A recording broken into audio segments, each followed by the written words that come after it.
ጎንደር ስትሄድ እምቢ አይሆንም።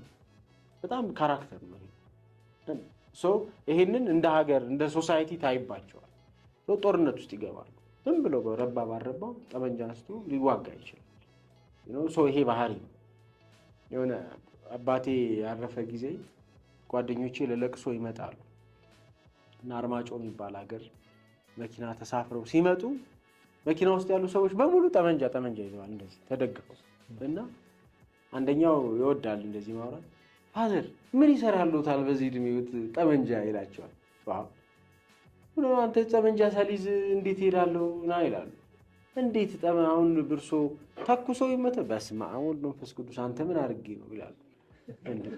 እና ምን ይሰራሉታል ምናምን ሰው እያወሩ 30 ዓመታቸው ነው ከዛ ጠመንጃ ጋር ሰውየው 30 ዓመት አንድ ጥይት አልተኮሱበትም። ሰው እንደ ካልቸር ነው ከዘራ ነው ለሳቸው ባህል ነው። ምንም ልታረገው አችልም።